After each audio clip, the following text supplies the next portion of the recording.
ओम शांति। आज है 15 जुलाई, शिव बाबा की साकार मुरली। आज मीठे बाबा कहते हैं, देहे अभिमान असुरी करैक्टर है, उसे बदल दैवी करैक्टर धारण करो तो रावण की जेल से छूट जाएंगी। प्रश्न, हर एक आत्मा अपने पाप कर्मों की सजा कैसे भोगती है, उससे बचने का साधन क्या है? उत्तर, हर एक अपने पापों की सजा एक तो गर्भ जेल में भोगते हैं, दूसरा रावण की जेल में अनेक प्रकार के दुख उठाते हैं। बाबा आया है तुम बच्चों को इन जेलों से छुड़ाने, इससे बचने के लिए सिविलाइज्ड बनो। ओम शांति। ड्रामा के प्लान अनुसार बाप बैठ समझाते हैं। बाप ही आकर रावण की जेल से छुड़ाते हैं, क्योंकि सब क्रिमिनल हैं, पाप आत्माएं हैं। सारी दुनिया के मनुष्य मात्र क्रिमिनल होने के कारण रावण की जेल में हैं। फिर जब शरीर छोड़ते हैं तो भी गर्भ जेल में जाते हैं। बाप आकर दोनों जेलों से छुड़ाते हैं। फिर तुम आधा कल्प रावण की जेल में भी नहीं और गर्भ जेल में भी नहीं जाएंगे। तुम जानते हो, बाप धीरे धीरे पुरुषार्थ अनुसार हमें रावण की जेल से और गर्भ जेल से छुड़ाते हैं। बाप बताते हैं, तुम सब क्रिमिनल हो रावण राज्य में, फिर राम राज्य में सब सिविलाइज्ड होते हैं। कोई भी भूत की प्रवेशता नहीं होती। देह का अहंकार आने से ही फिर भूतों की प्रवेशता होती है। अब तुम बच्चों को पुरुषार्थ कर देही अभिमानी बनना है। जब ऐसे लक्ष्मी नारायण बन जाओगे तब ही देवता कहलाएंगे। अभी तो तुम ब्राह्मण कहलाते हो। रावण की जेल से छुड़ाने के लिए बाप आकर पढ़ाते हैं। भगवान क्या करते हैं? आके पढ़ाते हैं और जो सबके करेक्टर्स बिगड़े हुए हैं वो सुधारते हैं। आधा कल्प से करेक्टर बिगड़ते बिगड़ते बहुत बिगड़ गए। इस समय है तमो प्रधान करेक्टर। दैवी और असुरी करेक्टर में बरोबर रात दिन का फर्क है। बाबा समझाते हैं, अब पुरुषार्थ कर अपना दैवी करेक्टर बनाना है, तब ही असुरी करेक्टर से छूटते जाओगे। असुरी करेक्टर में देह अभिमान है नंबर 1। देह अभिमान, जब इंसान आत्माएं देह अभिमान में होती हैं तो सबसे पहला संकल्प क्या होता है? मैं ही सही हूं, है ना। वो अपने आप को गलत मानती ही नहीं है। तो बाबा कहते, देही अभिमानी के करेक्टर कभी बिगड़ते नहीं। सारा मदार करेक्टर्स पर है। देवताओं का करेक्टर कैसे बिगड़ता है? जब वे वाम मार्ग में जाते हैं अर्थात विकारी बनते हैं, तब करेक्टर बिगड़ते हैं। जगन्नाथ के मंदिर में भी ऐसे चित्र दिखाए हैं वाम मार्ग के। यह तो बहुत वर्षों का पुराना मंदिर है। ड्रेस आदि देवताओं की ही है। दिखाते हैं देवता वाम मार्ग में कैसे जाते हैं।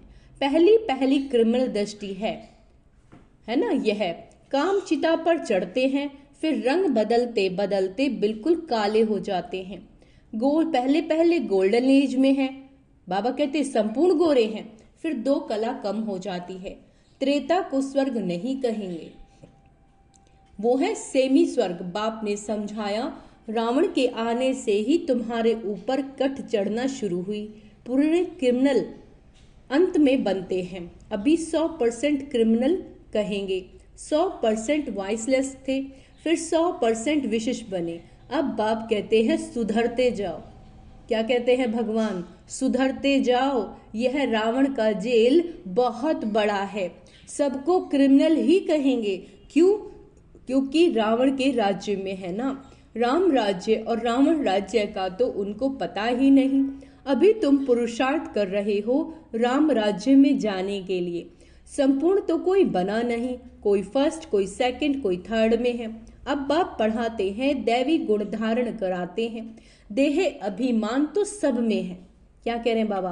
देह अभिमान तो सब में है। जितना तुम सर्विस में लगे रहोगे उतना देह अभिमान कम होता जाएगा।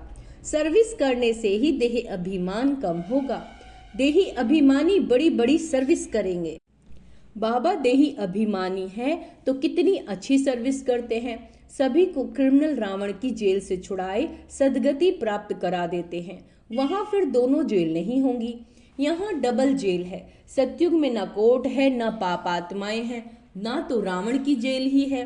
रावण की बेहद की जेल है। सभी 5 विकारों की रस्सियों में बंधे हुए हैं। अपरंपार है दुख प्रतिदिन। बाबा कहते दिन प्रतिदिन दुख वृद्धि को पाता रहता है। सतयुग को कहा जाता है गोल्डन एज और त्रेता को कहा जाता है सिल्वर एज। सतयुग वाला सुख त्रेता में नहीं हो सकता, क्योंकि आत्मा की 2 कला कम हो जाती है। आत्मा की कला कम होने से शरीर भी ऐसे ही हो जाएंगे। तो ये समझना चाहिए कि बराबर हम रावण के राज्य में देह अभिमानी बन पड़े हैं। अब बाप आया है रावण की जेल से छुड़ाने के लिए। आधा कल्प का देह अभिमान निकलने में देरी तो लगती है, बहुत मेहनत करनी पड़ती है। जल्दी में जो शरीर छोड़ गए वह फिर भी बड़े होकर आए कुछ ज्ञान उठा सकते हैं। जितना देरी होती जाती है तो फिर पुरुषार्थ कर न सके। कोई मरे फिर आकर पुरुषार्थ करे। अब बाबा कह रहे हैं कि अगर किसी ने अभी शरीर छोड़ दिया है ना, तो अभी आकर वो पुरुषार्थ करे। जब ऑर्गन्स बढ़े, अभी जैसे जन्म ले लिया तो वो तो बच्चा है, बच्चे के ऑर्गन्स तो समझ ही नहीं सकते, क्या पढ़ाई करेगी। समझदार हो तब कुछ कर भी सके, है ना। 10-15 साल का हो तब तो कुछ ठीक से समझ सके। देरी से आने वाले तो कुछ भी सीख नहीं सकेंगे। जितना सीखे उतना सीखें। इसीलिए मरने से पहले क्या कहते हैं बाबा, मरने से पहले पुरुषार्थ करना चाहिए। जितना हो सके इस तरफ आने की कोशिश जरूर करेंगे। इस हालत में बहुत आएंगे। झाड़ वृद्धि को पाएगा। समझानी तो बहुत सहज है। मुंबई में बाप का परिचय देने का चांस बहुत अच्छा है। यह हम सबका बाप है। सबको बोलो, ये हम सबका बाप है। और बाप से वर्षा यानी प्रॉपर्टी तो जरूर स्वर्ग की ही चाहिए। कितना सहज है। दिल अंदर गदगद होना चाहिए, तुम्हें खुश होना चाहिए कि भगवान हमें पढ़ाने वाला है और हमारी एम ऑब्जेक्ट है। हमारी एम ऑब्जेक्ट क्या है? लक्ष्मी नारायण जैसा बनना, तभी तो स्वर्ग में ऊंचा पद पाएंगे। हम पहले सदगति में थे, फिर दुर्गति में आ गए, अब फिर दुर्गति से हम फिर सदगति में हमें जाना है। शिव बाबा कहते मामी कम याद करो तो तुम्हारे जन्म जन्मांतर के पाप कट जाएंगे। तुम बच्चे जानते हो जब द्वापर में रावण राज्य होता है तो 5 विकार रूपी रावण सर्वव्यापी हो जाता है। जहाँ विकार सर्वव्यापी है वहां बाप सर्वव्यापी कैसे हो सकता है? सभी मनुष्य पाप आत्माएं हैं ना। बाप सम्मुख है तब तो ऐसे कहते हैं कि मैंने कहा ही नहीं। उल्टा समझ गए हैं, उल्टा समझते हैं। विकारों में गिरते गिरते गालियां देते देते भारत का ये हाल हुआ है। क्रिश्चियन लोग भी जानते हैं कि 5000 वर्ष पहले भारत स्वर्ग था, सभी सतो प्रधान थे। भारतवासी तो लाखों वर्ष कह देते हैं, क्योंकि तमो प्रधान बुद्धि बन पड़े हैं। वह फिर ना ऊंचा पद बने, इतना उच्च बने, ना इतना नीच बने। वह तो समझते हैं बरोबर स्वर्ग था। क्या कहते हैं? बरोबर स्वर्ग था।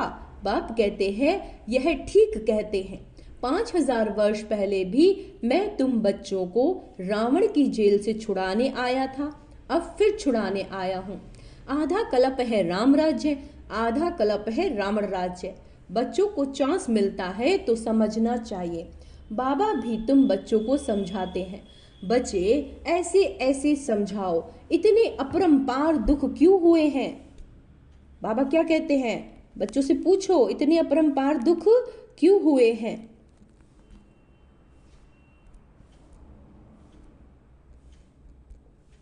बाबा पहले तो अपरंपार सुख थे जब इन लक्ष्मी नारायण का राज्य था। यह सर्व सुख सर्व गुण संपन्न थे। अब यह नॉलेज है ही नर से नारायण बनने की। पढ़ाई है, इनसे दैवी कैरेक्टर बनते हैं। इस समय रावण के राज्य में सभी के कैरेक्टर्स बिगड़े हुए हैं। सबके कैरेक्टर सुधारने वाला तो एक ही राम है। राम कौन? शिव बाबा। इस समय कितने धर्म हैं, मनुष्यों की कितनी वृद्धि होती रहती है। ऐसे ही वृद्धि होती रहेगी तो फिर खाना भी कहाँ से मिलेगा? सतयुग में तो ऐसी बातें होती नहीं, वहां दुख की कोई बात ही नहीं होती। ये कलयुग है दुख धाम। ये कलयुग क्या है? दुख धाम। सब विकारी है। वह है सुख धाम। सभी संपूर्ण निर्विकारी हैं, किसी के अंदर कोई विकार ही नहीं होता। घड़ी घड़ी उन्हों को यह बतलाना चाहिए तो कुछ समझ जाएं। बाप कहते हैं मैं पतित पावन हूँ, मुझे याद करने से तुम्हारे जन्म जन्मांतर के पाप कट जाएंगे। अब बाप कहते कैसे कहेंगे, शिव बाबा तो निराकार हैं, अगर शिव बाबा को अपनी बात कहनी है तो उन्हें तो शरीर लेना पड़ेगा। तो बाबा कहते हैं जरूर शरीर धारण करके ही तो बोलेंगे। पतित पावन सर्व का सदगति दाता एक ही बाप है। जरूर वह किसी रथ में आया होगा, किसी शरीर में भगवान आके अपनी बात कहेगा। बाप कहते हैं मैं इस रथ में यानी ब्रह्मा के रथ में आता हूँ जो अपने जन्मों को नहीं जानते। बाप समझाते हैं ये 84 जन्मों का खेल है। जो पहले पहले आए होंगे वही आएंगे, उनके ही बहुत जन्म होंगे और फिर कम होते जाएंगे। सबसे पहले देवताएं आए। बाबा बच्चों को भाषण करना सिखलाते हैं, ऐसे ऐसे समझाना चाहिए, अच्छी रीति याद में रहेंगे। देही अभिमान नहीं होगा तो भाषण अच्छा करेंगे। शिव बाबा देही अभिमानी हैं, कहते रहते बच्चे देही अभिमानी भव, कोई विकार ना रहे तुम्हारे अंदर में कोई शैतानी ना रहे। तुम किसी को भी दुख नहीं देना, किसी की निंदा नहीं करनी है। तुम बच्चों को कभी भी सुनी सुनाई बातों पर विश्वास नहीं करना चाहिए। बाप से पूछो ये ऐसे कहते हैं, क्या सत्य है? बाबा बता देंगे। नहीं तो बहुत हैं जो झूठी बातें बनाने में देरी नहीं करते। फलाने ने तुम्हारे बारे में ऐसे ऐसे कहा, सुनकर उनको ही खाक कर देंगे, है ना। बाबा जानते हैं ऐसे बहुत होता है, उल्टी सुल्टी बातें सुनाकर दिल को खराब कर देते हैं। इसीलिए कभी भी झूठी बातें सुनकर अंदर में जलना नहीं चाहिए। पूछो फलाने ने मेरे लिए ऐसा कहा है, पूछो, अंदर सफाई होनी चाहिए। कई बच्चे सुनी सुनाई बातों पर भी आपस में दुश्मनी रख देते हैं। बाप मिला है तो बाप से पूछना चाहिए। ब्रह्मा बाबा पर भी बहुतों को विश्वास नहीं होता है, शिव बाबा को भी भूल जाते हैं। बाप तो आए हैं सबको ऊंच बनाने, प्यार से उठाते रहते हैं।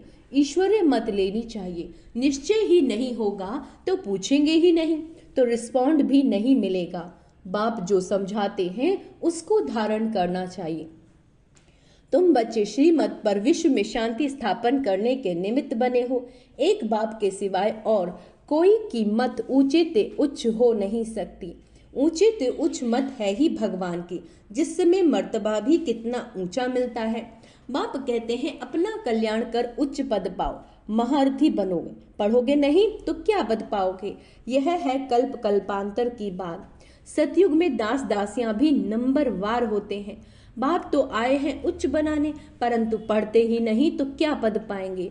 प्रजा में भी तो उच्च नीच पद होते हैं, ये बुद्धि से समझना है। मनुष्यों को पता ही नहीं पड़ता कि हम कहाँ जाते हैं, ऊपर जाते हैं या नीचे जाते हैं। बाप आकर तुम बच्चों को समझाते हैं, कहाँ तुम गोल्डन सिल्वर एज में थे, कहाँ आयरन एज में आ गए हो। इस समय तो मनुष्य को खा लेते हैं।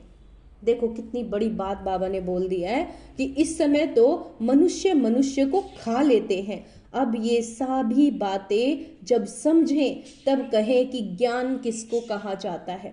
कई बच्चे एक कान से सुनकर दूसरे कान से निकाल देते हैं। अच्छे अच्छे सेंटर्स के अच्छे अच्छे बच्चों की क्रिमिनल आई रहती है। फायदा नुकसान इज्जत की परवाह थोड़े ही रखते हैं। मूल बात है पवित्रता की, इस पर कितने झगड़े होते हैं। बाप कहते हैं ये काम महाशत्रु है, इस पर जीत पहनो तभी जगत जीत बनोगे। देवताएं संपूर्ण निर्विकारी हैं, आगे चल समझ ही जाएंगे, स्थापन हो ही जाएगी स्थापना। अच्छा, मीठे मीठे सिकेला दे बच्चों प्रति माता पिता बाप दादा का याद प्यार और गुड मॉर्निंग। रूहानी बाप की रूहानी बच्चों को नमस्ते। हम रूहानी बच्चों की रूहानी बाप दादा को याद प्यार गुड मॉर्निंग नमस्ते मीठे बाबा, शुक्रिया बाबा शुक्रिया। धारणा के लिए मुख्य सार, कभी भी सुनी सुनाई बातों पर विश्वास करके अपनी स्थिति खराब नहीं करनी। अंदर में सफाई रखनी है, झूठी बातें सुनकर अंदर में जलना नहीं है। ईश्वरीय मत लेनी है, देही अभिमानी बनने का पूरा पुरुषार्थ करना है। किसी की भी निंदा नहीं करनी, फायदा नुकसान और इज्जत को ध्यान में रखते हुए क्रिमिनल आई को खत्म करना है। बाप जो सुनाते हैं उसे एक कान से सुनकर दूसरे से निकालना नहीं है। वरदान, त्रिकालदर्शी की सीट पर सेट हो, हर कर्म करने वाले शक्तिशाली आत्मा भव।